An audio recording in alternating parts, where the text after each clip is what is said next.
the channel. I'm really, really excited today to have a good friend of the show, Cameron Saaiman, back. Cam, when did you guys get back, and how's it been since you've been back? Yeah, we came back 2 days after the fight, and we try and really, by the time that we're done fighting, I'm quite homesick, so I really try and get back as quickly as possible. So we landed on the 11th, and we've been back for almost a week now. So it's good to be back, and I'm going on holiday soon, so I'm looking forward to that too. And yeah, it's great to see the family and friends and all the teammates once again.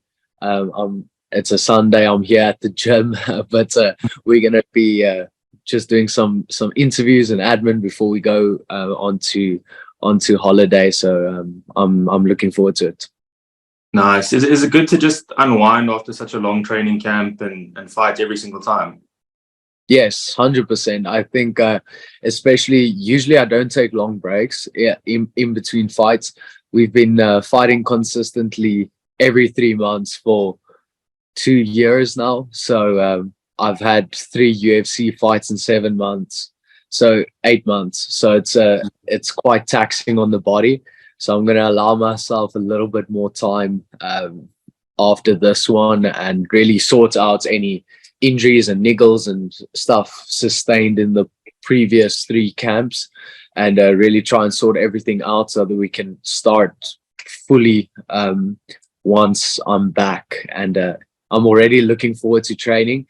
I'm not allowed to train because of an undisclosed injury for about 10 days, but after that then I can resume with some cardio and fitness and stuff like that. So I'm looking forward to that as well. I'll be probably cycling and jogging and hiking quite a lot on holiday as well. Nice. Yeah, you guys mentioned injuries quite a lot in the camp. Okay, I know you just said it's undisclosed, so I'm not going to ask you what it is. But was there a chance of you not actually making it to this fight due to injuries, or was it just sort of a situation where you decided, I'm this far, let's go? Especially with the opponent change, like that's could have been an easy way to just say, look, I'm injured, the opponent changed, this is just too much. Yes, honestly, there were 5-6 times where we thought, listen, we need to call this. And yeah, with the opponent change, that was actually the perfect place to be like, listen, we can't fight either. So but given that, you know, I agreed to fight. I wanted to show up, I wanted to perform, and we tried to figure out ways to work around the injuries, which was not ideal, but it was definitely something that we decided together as a team. And we decided that we'll deal with the repercussions of making that decision, and we'll make peace with the fact that we are happy going into this fight, even though we are quite compromised. And I'm glad we did that. It was not only physically, but it was mentally the hardest camp I've ever had. So it was really a great test. Looking back, I'm very glad I did it, and I'll obviously do it again. And yeah, at the end of the day, I think it just makes me a better athlete, a better fighter. So I'm happy. Well, listen, man, the performance you put on in there, you like, if you guys didn't say anything about the injury, like no one would have thought there was any injury worries. Man, that was impressive for so many reasons, dude. How did you feel like when you got in there? Because, like, no disrespect to you or your opponent, but it looked so easy for you to just walk through and beat him. But how did you feel in the octagon there? I felt great. You know, coming into the fight, I was really there to put on an impressive performance. I wanted a quick finish, and I wanted to really make a statement with, you know, I wanted to assert dominance in that fight, and I want to do that with every single fight we have going forward. So the mentality was actually the groundwork wasn't part of the plan at all.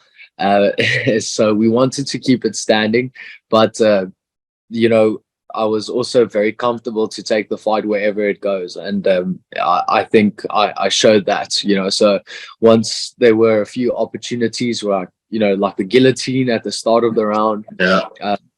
I'm willing to give up the takedown if I know that I can get back to my feet and get on top. So it was easy in the sense of like his control. When he took me down, I could feel like there's a reason why he has so many grappling finishes. I could feel in his hip pressure, I could feel in like his strength why he has finished so many guys on the ground. So I needed to act quick. I needed to be just one step ahead. And luckily I was, even if I was in a bad position, I was still on the offense. I either had an arm or a leg or a neck. So I could use that to try and escape. And I'm hats off to Coach Neil Geyser. He's our grappling coach. He's an absolute wizard. And literally step by step, what you see in that fight is what we have been doing for 8 to 12 weeks religiously. Every single week we've been focusing on the small technical aspects to the ground control and using that to set up punches, and that's exactly how we finished it. So I was very happy in that sense. I literally, as I clamped, got the overhooks, pushed with my hips. My first thought was like, as I was hitting him, was like, Coach Neil Geyser is gonna love this, So it was awesome. Man, listen, it definitely showed, and I'm glad that any questions, if there were, of your ground game in UFC, just because people haven't seen it yet. I mean, we saw it just before you went to the UFC. You had a 5-round war, if you would say, with the Brazilian Jiu-Jitsu brown belt, and more than held your own and were dominant in all the positions. So we knew it, but now everybody in the UFC finally gets to see it. So it must feel good to at least just showcase that side of your game as well. 100%. I think it just comes back to I really want to be known as someone I don't want to be just a striker. I want to be part of the new generation of athletes coming through that really you can take the fight anywhere and it can be entertaining anyway. I think people also have a very negative connotation with like ground fighting being boring, stuff like that. I don't think that was a boring fight. I don't think it was a boring finish. So it's really about mixing up all those tools. And at the end of the day, that's where I feel the most comfortable, is if you can be creative with stuff like that. And hopefully I can show that once again later this year. Yeah, no, look, in our pre-fight show, so we on our weekly MMA talk show, we were saying like when you fight, it's exciting because you're going and looking for the finish. It doesn't matter if it's on the feet, if it's on the ground. You don't care if it's a wrestler, jiu-jitsu guy. You're looking to beat the person anywhere. And again, like in South Africa, we know it, like you are able to do that. But it's just really good that now, as you're getting those matches and those fights in the UFC, that the world in the UFC can see it. Yeah. Just tell me something before you came out, like something looked a little bit different when you walked out. Like you were on a different vibe and you looked like very hyped up. Like what was it like when you walked out? It was like you started shouting and all that kind of stuff, which was fairly new. What was it the vibe? Was it the crowd? 100%. I think this time around it was definitely, the stadium was much fuller, and there were, you draw your energy from the crowd. And in the waiting room, as my opponent was walking out, you kind of waiting in that little hallway, and you can just see like hundreds of people just waiting at the entrance, taking videos, just waiting for our walkouts. And I think that got me quite hyped up. And I was excited to be there. I was happy to be there. I was looking back at my coach, and every single time I have this type of moment where I'm like, I can't believe that I get to do this. And I'm super grateful and thankful for that. So I think I was just very excited. I was excited to be there, and the crowd, and obviously with my walkout song, that song is just a type of switch where I just feel just super pumped up. And I think like that cocktail of things that really got me excited to be there. And after the fight, you went and spoke to somebody next to the cage or pointed at something like that. Who was that, or what did you say to them?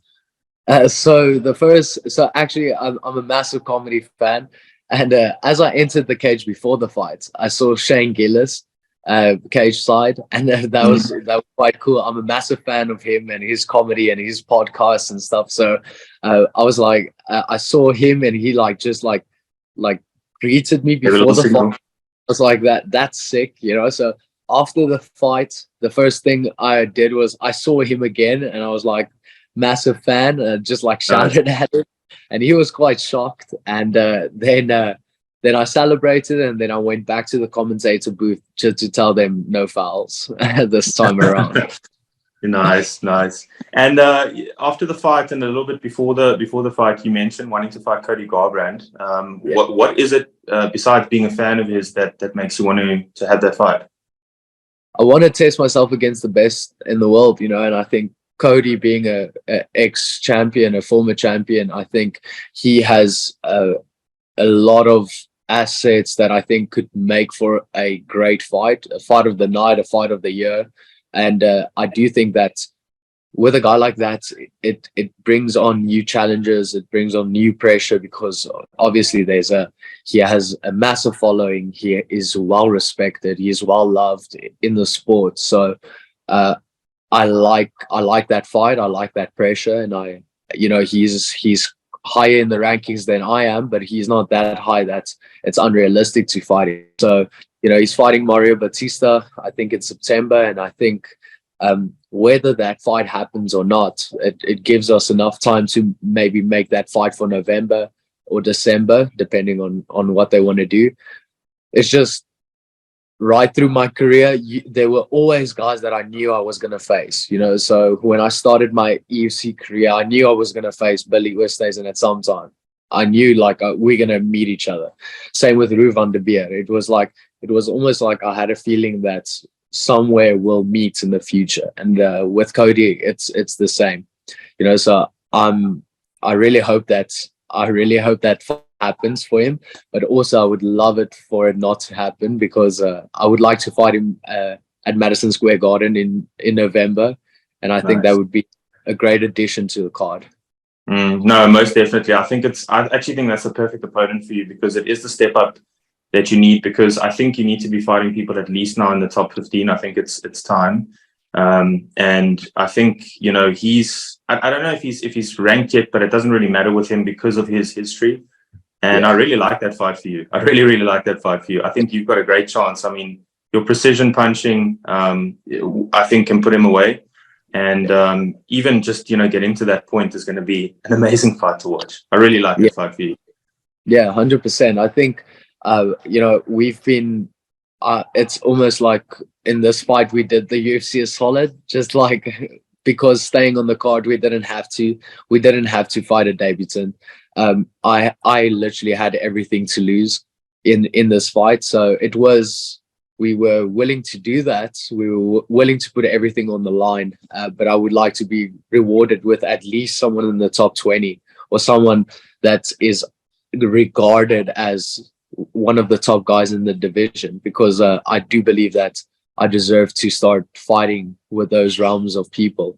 And you know, I want to be in title contention by the end of next year. So realistically, we need to start making that climb. I spoke to Sean Shelby quickly after the fight, and he looked like a happy man. So I'm happy, and hopefully we can get that opportunity soon. No, most definitely. That will definitely be the fight that we want to see. So I hope you get that fight. So are you looking, so you're saying like around November, December then? Is that when you maybe will be ready to get back? Yes, 100%. I'll for sure be ready by November. And if they want to push it to a later date, to December, I'll be starting camp in a few weeks' time. Whether I have a fight or not, I'm mentally prepared to start a full camp. Whether that's 8, 10, 12 weeks, we'll keep on pushing it until we have a fight confirmed, and then we'll make sure to be ready. No, awesome, dude. I think New York would also be quite a cool place to go fight in. Definitely. Just to go see you. Yeah. And tell me, I heard a story when you were walking out. DC mentioned something about the palms, that you guys were at the palms, and then you guys were speaking Afrikaans, and then someone heard you. Is that a true story? You guys met the CEO of the palms? Yeah, 100% true. So we were having breakfast. So we actually stayed at the Palms. just before moving to the athletes hotel, and we had a great stay at the Palms as well. Were having breakfast, and obviously it was myself and Dricus and Mark and Dricus as well, and we were speaking Afrikaans, and this guy came to our table. He just looked like he finished at the gym, and he comes up to us and he says, yes, dis lekker om te hoor hoe mense Afrikaans praat, and just basically saying how fun it is to hear his home language here in the States. And we were quiet. We were like looking at each other, and we looked back at him, and he introduced himself, and so it turns out he is the CEO of the holding company that owns the Palms, and it was great to meet him as well. So hopefully, he also said that it's great to have South Africans here. It's great to have the fighters in the hotel. So I'm pretty sure that we'll be staying in the Palms for future visits as well. And we had a great stay, so it was awesome to meet him. That's awesome, man. Wow. And you mentioned all the South Africans. I saw quite a few flags in the crowd. Were there? Could you feel and see quite a few South Africans there? That definitely added motivation to that excitement in the walkout, because there was like at the ceremonial weigh-ins, there were a lot of South African flags. I was actually quite shocked at how many people there were. And then in the walkout as well, you could just see so many South Africans that literally flew in for the fights, which is amazing. And I think that just speaks volumes of what we are doing here from this smallish gym here in Pretoria. I think a lot of people went through a lot of trouble to join us on this trip, and it's great to see, and I'm glad we didn't disappoint. So not at all. Yeah, not at all. Just the last two things. So you mentioned the gym. I saw Mark Hume went with you guys. Is there any plan for him to join the UFC anytime soon, or maybe like the Contender Series? There is nothing confirmed, as far as I know, nothing confirmed. It was one of the funnest things in the world to see Mark absolutely dominate. We went to Extreme Couture in Las Vegas. We had so obviously we had nothing to do, so we can just watch and have fun. But Mark went there. He got invited by Sean Strickland and Chris Curtis to come spar. And man, he absolutely kicked ass. I think he shocked so many people, because it's just like this random guy from Africa just joining us for sparring. So he had a little bit of a target on his back, but he handled it like a true champion. He didn't lose a single round. He was sparring with Chris Curtis. He was ragdolling Chris, and he's one weight class lighter than him. So I think people also didn't believe us when we said he's a welterweight. Like the math didn't make sense. But it was great to have Mark there. I think a lot of people noticed his talent, and when Jack Della Mandelena's opponent pulled out, we said, like, let Mark fight him. And unfortunately, you have to have like a worker's visa, which takes a while in order to fight. But Mark is always game and always there to show up, and hopefully he gets if not a UFC title, if not a UFC shot, he'll get a Contender Series shot, or either just a opportunity in a overseas promotion pretty soon. Yeah, look, it's only a matter of time. I mean, his talent is undeniable. What he's doing on the local scene is just going to get him there eventually. So hopefully sooner rather than later. 100%. Just the last thing from my side, you guys mentioned, a lot's been made of the gym, out of South Africa and all of that. And you say you're a relatively small gym. What's it like now for you guys to actually have the chance to fight for a UFC title as a gym? What's that feel like? It's surreal. I had a few beers with the Dricus yesterday, and it was just, I think we just both took a moment. We were standing alone, and we just took a moment to really, because after the fight, we didn't really see each other. We missed each other completely. Like, I went to bed early, and then we were on separate flights because he missed a flight, and it was like a whole. We never really have the chance to really reflect on what we have done. And yesterday we were alone, and we were just like, we couldn't believe that we are in this position where we are now, and especially for Dricus, it's absolutely amazing what I think sometimes I think like we don't even fathom how great of an achievement he has just achieved. It's insane.